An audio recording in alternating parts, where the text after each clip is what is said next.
नमस्कार जय जगन्नाथ क्रिएटिव ओडिशा को आपन स्वागत करछि मु गणेश। आज आम कथा गोटे बढ़िया टॉपिक विषय कथा जो मैंने गवर्नमेंट तरफ नुआ स्कीम आसी जोटा कि हूँ सेमी कमर्शियल डॉग फार्म जोटा 24-25 गवर्नमेंट रो स्कीम आसी जोटा कि आपण माने डॉग फार्म करिकी आपण बेनिफिट पाई परिबे सब्सिडी पाई परिबे। गवर्नमेंट रो नोटिफिकेशन आसी आपण मान जो माने इंटरेस्ट अछंती बतक फार्म करिया चाहूछंती से सेमानक पय वीडियोटी से माने बतक फार्म करिकी पैसा इनकम करेंगे लक्ष मासक 1 लाख टका ऊपर इनकम करेंगे।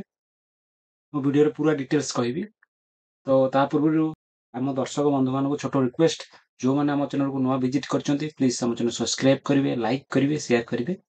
तो आम आज कथा सेमी कमर्शियल जो डॉग फार्म पूरा डिटेल्स कथा गवर्नमेंट ऑफ ओडिशा नुआ लॉन्च कर जोटा नुआ स्कीम जो यूनिट कॉस्ट हो 4,40,000 टका रोज गवर्नमेंट रो स्कीम हिसाब रे जोटा कि यूनिट कॉस्ट हो जोटा कि आपन को समस्त जोटा कि सब्सिडी मिलू सब कैटेगरी गोटे टाइप रो सब्सिडी मिलू 40% सब्सिडी मिलू जोटा कि आपण माने 1,76,000 पाई होचंदी काम सरीवा सुधा आपन डॉग फार्म शेष बतक फार्म सरीवा सुधा 1,76,000 पाई जिवे। आ आपनकर किबा बैंक लोन करंतु किबा आपन लोन करचंदी कि आपनकर रहइबो 2,60,000 64,000 टका आपनकर खर्च रहउची आदिरे इन्वेस्टमेंट रहउची। तो आपन जो इन्वेस्टमेंट सब्सिडी जो एई पैसा किपरि पाइबे एई पैसा आपन दीटा फेज रे पाइबे आपन जोटा फास्ट इंस्टॉलमेंट रहउची आपनकर 3,400 टका जो फास्ट आपन बिल्डिंग कंस्ट्रक्शन को आपन फार्म कंस्ट्रक्शन कर दोचंदी। फार्म कंस्ट्रक्शन किपरि करे वीडियो रे मध्ये आगु कहबी केते स्क्वायर फुट हवा दरकार कोन क्राइटेरिया रहइबो को दिन रहइबो सब वीडियो डिटेल्स कहबी वीडियो स्किप करिवेनी। आउट सेकंड इंस्टॉलमेंट 60% जोटा कि तळ आपन आफ्टर आपन पूरा कंप्लीट कर दोछन आपन बतक आन की रखुचंदी फार्म स्टार्ट करूचंदी आपन नेक्स्ट 1,05,600 टका पाई जाउचंदी। तो यह दीटा फेज रे आपन पाई जिवे। एटा जो गवर्नमेंट रोड स्टेट प्लान रहउची ए प्लान विषय आपन जानिया निहाती आवश्यक जो आपन इन्वेस्ट करूचंती जो 4,40,000 टका यूनिट जो 1000 बतक जो फार्म करचंता कॉस्ट जो 4,40,000 टका पडुची तार को बाबद कोन खर्च गोटे स्टेट प्लान अछि से प्लान हिसाब रे आपन खर्च करिया पड़िबो आ से प्लान हिसाब रे आपन आपन फार्म तैयारी करिया पड़े प्रस्तुत करिया पड़े ताहले आपन सब्सिडी पाई परिबे। तो आदे आपन कोन रहउची देखंतु आपन जो फास्ट कंस्ट्रक्शन रहउची जो 1000 बतक पई 1000 स्क्वायर फुट रो कंस्ट्रक्शन दरकार घर दरकार जोटा कि आपन को पर स्क्वायर फुट 200 टका हिसाब रे 2 लाख टका इन्वेस्ट करिया पड़ची खर्च हेई जाउची। ता सहित आपन आ गोटे खर्च कोन रहउची आपन जो ड्रिंकिंग फीडिंग पई आपन जो परचेस करचंदी जिनिस ता कॉस्ट 5,000 रहउची। ता सहित आपन जो इलेक्ट्रिक पई electric connection electric light electric bulb connection रहइबो जो आपन फार्म रे से फार्म रो कॉस्ट 5,000 टका रहउची से तार ए टोटल 2,10,000 टका एटी इन्वेस्ट हेई जाउची। आउ जो बाकी रहला 4,40,000 रु 2,30,000 जो इन्वेस्ट रहउची कोथरे इन्वेस्ट रहउची जो आउ बाकी आपनकर कॉस्ट ऑफ आपन जो बतक किनिबे आपन जो किनिबे 1000 बतक किनिबे 40 टका लेके पर पीस पड़िबो आपन गोटे हिसाब देछि स्टेट प्लान हिसाब रे पुणी 40,000 टका इन्वेस्ट होउची जोटा कि आपण माने बाहरु किनि परिबे गवर्नमेंट मध्यम बतक छुआ किनि परिबे प्लस ऑनलाइन मध्यम इंडिया मार्ट रो आपण जाई मध्यम किनि परिबे बहुत साइट अछि बहुत जगह भी अछि आपण जाई कि बाहरु प्राइवेट संस्था मध्यम किनि परिबे सेटा आपण हिसाब आपण निर्भरशील कोडी किनिबे 7 रु 8 सप्ताह भीतर आपण जो खाइबे ता कॉस्ट होउची 67,000 टका पड़ुची पर बतक 2.24 केजी खाइबे जे आपण 8 सप्ताह 2 मास में 2.24 केजी हिसाब रे दाना खाइबे जोटा कि आपनकर 67,200 टका इन्वेस्ट हेई जाउची सेठी खाइबारे ता 100 रु 12 सप्ताह रहउची आ गुटे होउची जो फीडिंग पई सेटा आपनको 1.6 केजी खाइबे जो फीडिंग आपण 1.6 केजी खाइबे जोटा कि पर बेड पर बतक 60 ग्राम हिसाब रे खाइबे पर डे जोटा कि आपनको 4200 टका इन्वेस्ट हेई जाउची। नेक्स्ट आपन 24 सप्ताह पई जोटा कि आपन मानकर 6 मास पर्यंत जो बतक रहिबे खाइबे बतक पर डे 60 ग्राम हिसाब रे खाइबे जोटा कि आपनकर 5 किलो पाखापाखि बतक खाद्य खाइबे ए 13 रु 24 सप्ताह भीतर 6 मास भीतर तो आपन टोटल इन्वेस्ट हेई जाउची 75,600 टका। तापर आपन वैक्सीन मेडिसिन जोटा रहउची आपन को 3,000 टका भीतर किछि इन्वेस्ट जोटा 2,200 टका रखाइ टोटल आपन 2,30,000 टका खर्च होउची। तो एटा हमर जानले टोटल इन्वेस्टमेंट को बाबद खर्च होउची तापर आपन को सब्सिडी जोटा हम कहि दी जे आपन दुईटा सब्सिडी पाहिबे आपन तापर आपन बेनिफिट कोन पाइबे मु सेटा आपन कहि दोची आपन जो एती खर्च करिवे तार फायदा बेनिफिट ता कोड पाइबे आपन जो लाभ केते पाइबे 1 ईयर पर्यंत आपन बतक रखुचंती 1 ईयर पर्यंत रखुचंती आपन जो 475 कुकुडा फीमेल बतक रखुचंती डॉग रखुचंती फीमेल डॉग आपन को पर डॉग आपन को गोटे वर्ष भीतर 125 टी अंडा पाखापाखि दबो। जोटा कि आपनको पर पीस 7 टଙ୍କା हिसाब रे आपण सेल करिवे। सेल करिवे तो कला परे आपनकर यूनिट आपनकर 8,14,625 टଙ୍କା नेट इनकम हेइ जाउछ 1 ईयर भितर आपनकर।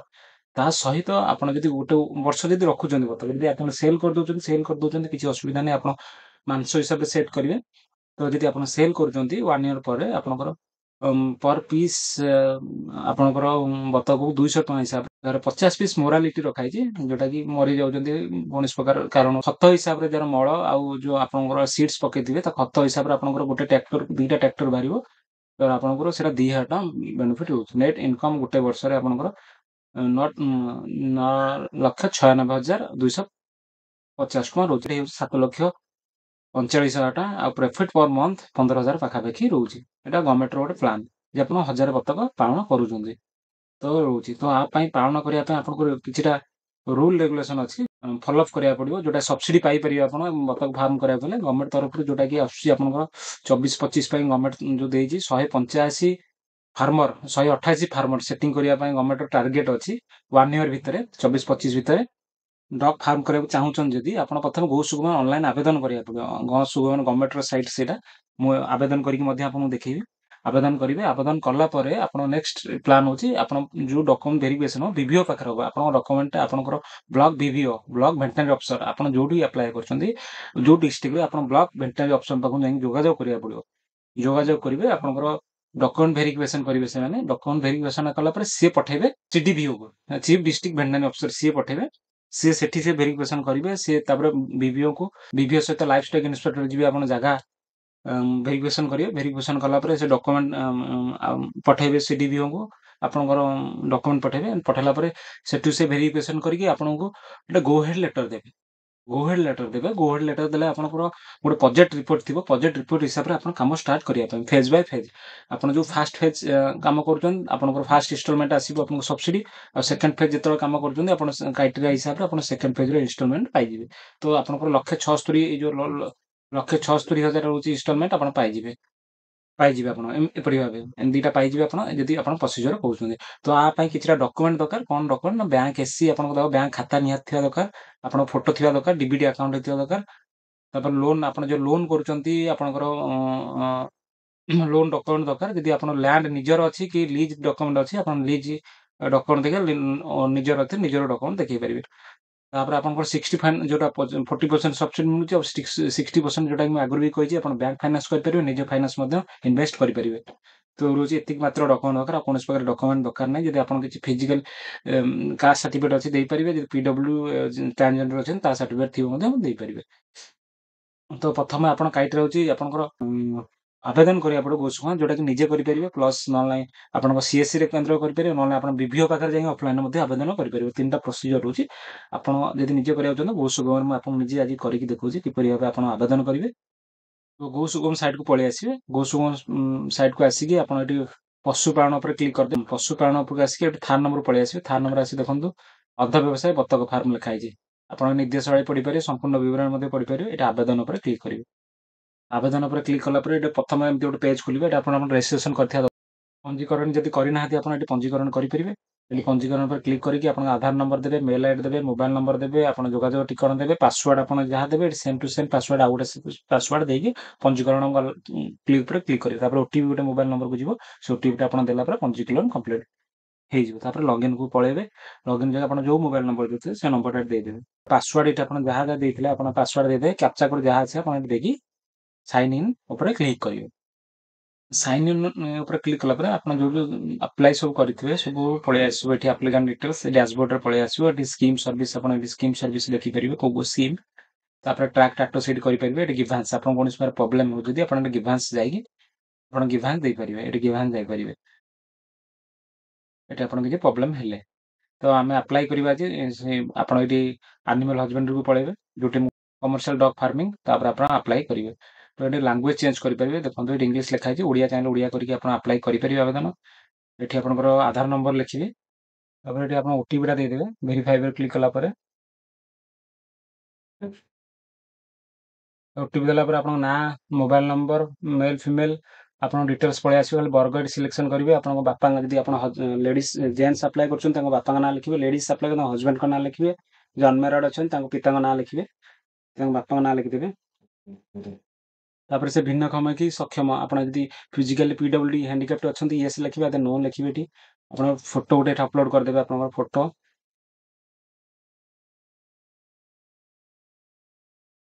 ଅପଲୋଡ୍ କରିଦେବେ। ତାପରେ ଆପଣଙ୍କର ଯୋଗାଯୋଗ ଠିକଣା, ଆପଣ ଯୋଉ ଜାଗାରେ କଣ୍ଟାକ୍ଟ ହେଇପାରିବ, ଆପଣଙ୍କର କମ୍ୟୁନିକେସନ ଆଡ୍ରେସଟା ଏଠି ଆପଣଙ୍କୁ ଦେଇଦେବେ। ଆପଣଙ୍କ ଗ୍ରାମପଞ୍ଚା ଗାଁ ଲେଖିଦେବେ, ତାପରେ ଏଠି ଡିଟେଲ୍ସ ଲେଖିଦେବେ ତଳେ ଲେଖିଦେବେ। ଲେଖିଦେଇକି ଆପଣ ସେଭ୍ ନେକ୍ସଟ ଉପରେ କ୍ଲିକ୍ କରିଦେବେ। ସେଭ୍ ନେକ୍ସଟ ଉପରେ କ୍ଲିକ୍ କଲା ପରେ ଆପଣଙ୍କୁ ଯୋଉଠି ସେଟଅପ୍ କରିବେ, ଆପଣଙ୍କୁ ଯୋଉଠି ସେଟଅପ୍ କରିବେ ତା ଆଡ୍ରେସ ଦେଇଦେବେ ଏଠି। ତାପରେ ଆପଣଙ୍କର ଲ୍ୟାଣ୍ଡ ଇନଫର୍ମେସନ ଲେଖାରେ ଯଦି ଅଛି ୟେସ୍ ମାରିବେ। ଭୁଲ ଲେଖାରେ ୟେସ୍ ମାରିଲା ପରେ ଆପଣ ଭୁଲ ଲେଖାରେ ଗେଟ୍ ଏରିଆ କରିକି ଆପଣଙ୍କର ପ୍ଲଟ ନମ୍ବର ଖାତା ନମ୍ବର ଲେଖିଲା ପରେ ଆପଣଙ୍କର ଡିଟେଲ୍ସ ପଳେଇ ଆସିବ ଯେ ଆପଣଙ୍କର ଲ୍ୟାଣ୍ଡ ଲିଜ୍ ଅଛି, ଏଠି ୟେସ୍ ମାରିବେ, ଆଦେ नो ମାରିବେ। ଯଦି ଆପଣ ନାହିଁ नो ମାରିବେ, ତାର ଆପଣ କିଛି ପ୍ରିଭିୟସ୍ ଏକ୍ସପେନ୍ସ ଅଛି ଆପଣ ଏଠି ୟେସ୍ ମାରିବେ, ଆଉ ଯଦି ନାହିଁ ଆପଣ नो ମାରିବେ। ବ୍ୟାଙ୍କ ଡିଟେଲ୍ସ ଯୋଉଟା ସବସିଡି ଆସିବ ଆପଣଙ୍କ ଆକାଉଣ୍ଟକୁ, ବ୍ୟାଙ୍କ ଡିଟେଲ୍ସ ଦେବାକୁ ପଡ଼ିବ। ଯୋଉ ରିଲିଜ୍ ହବ ଆପଣଙ୍କୁ ସବସିଡି ଫେଜ୍ 1 ଫେଜ୍ 2, ଆପଣଙ୍କ ଆକାଉଣ୍ଟ ଡିଟେଲ୍ସଟା ଦେଲେ ସେ ସବସିଡିଟା ରିଲିଜ୍ ହବ। ତ ଏଠି ଗେଟ୍ ଆଇଏଫ୍ଏସସି କୋଡ୍ ଉପରେ କ୍ଲିକ୍ କରିକି ଆପଣଙ୍କ ବ୍ୟାଙ୍କ ନାଁ ଲେଖିବେ, ଜିଲ୍ଲା ନାଁ ଲେଖିବେ, ସର୍ଚ୍ଚ କରିବେ, ପଳେଇ ଆସିବ। ଆପଣ ଗୋଟେ ସିଲେକ୍ସନ କରିଦେବେ, ଏଠି ଆକାଉଣ୍ଟ ନମ୍ବର ଲେଖିଦେବେ ଆପଣଙ୍କର। ତାପରେ ଆପଣ ଆକାଉଣ୍ଟ ହୋଲ୍ଡର ନାଁ ଲେଖିଦେବେ, ଯାହା ନାଁରେ ଅଛି ଆପଣଙ୍କ ଆକାଉଣ୍ଟ ହୋଲ୍ଡର ନାଁ ଲେଖିଦେବେ। ସେଭ୍ ନେକ୍ସଟ ଉପରେ କ୍ଲିକ୍ କରିଦେବେ। ସେଭ୍ ନେକ୍ସଟ ଉପରେ ଆପଣ ଡକୁମେଣ୍ଟ ଅପଲୋଡ୍ କରିବାକୁ ପଡ଼ିବ। ଆପଣଙ୍କ ଡକୁମେଣ୍ଟ କଣ, ଫଟୋ ଆଇଡି ଗୋଟେ ଆଧାର କାର୍ଡ ହିସାବରେ ଫଟୋର ଆଇଡି କାର୍ଡ, ଆଧାର କାର୍ଡ, ଡ୍ରାଇଭିଂ ପାସପୋର୍ଟ ଗୋଟେ କଣ ଗୋଟେ ଆଇଡି ପ୍ରୁଫ୍ ହିସାବରେ ଆପଣ ଲୋଡ୍ କରିବେ ଏଠି। ତାପରେ ଆପଣଙ୍କର ଲ୍ୟାଣ୍ଡ ଡକୁମେଣ୍ଟ, ଆପଣ ଯୋଉ ଲ୍ୟାଣ୍ଡ ଡକୁମେଣ୍ଟ ଏଠି ଅପଲୋଡ୍ କରିବେ। ତାପରେ ଫାଷ୍ଟ ବୁକ୍ ଯୋଉଟା ସବସିଡି ଆସିବ ଆପଣ ଏଠି ଅପଲୋଡ୍ କରିବେ। ତାହେଲେ ସେଭ୍ ନେକ୍ସଟ ଉପରେ କ୍ଲିକ୍ କରିବେ। ନେକ୍ସଟ କଲା ପରେ ଆପଣଙ୍କର ଫର୍ମ ଡିଟେଲ୍ସ ପଳେଇ ଆସିବ। ଫର୍ମ ଡିଟେଲ୍ସ ପଳେଇ ଆସିବ, ଏଠି ଆପଣ ଭେରିଫାଇ କରିପାରିବେ ଆପଣଙ୍କ ଡକୁମେଣ୍ଟ ଠିକ୍ ଅଛି ନା ନାହିଁ। ଆପଣଙ୍କର ଯାହା ବି ଡକୁମେଣ୍ଟ ଦେଇଛନ୍ତି ସବୁ ଆଇଡି ପ୍ରୁଫ୍ ଦେଇଛନ୍ତି କି ଲ୍ୟାଣ୍ଡ ଡକୁମେଣ୍ଟ ସବୁ ଠିକ୍ ଠାକ୍ ଅଛି ନା ନାହିଁ, ଭୁଲ ଯାଇନି ତ ଦେଖିଦେବେ। ଯଦି ଭୁଲ ଥିବ ମଡିଫାଇ କରିପାରିବେ, ଯେ ଠିକ୍ ଅଛି ଆପଣ ଡିକ୍ଲାରେସନ ଠିକ୍ କରିକି ସବମିଟ୍ ଉପରେ କ୍ଲିକ୍ କରିବେ।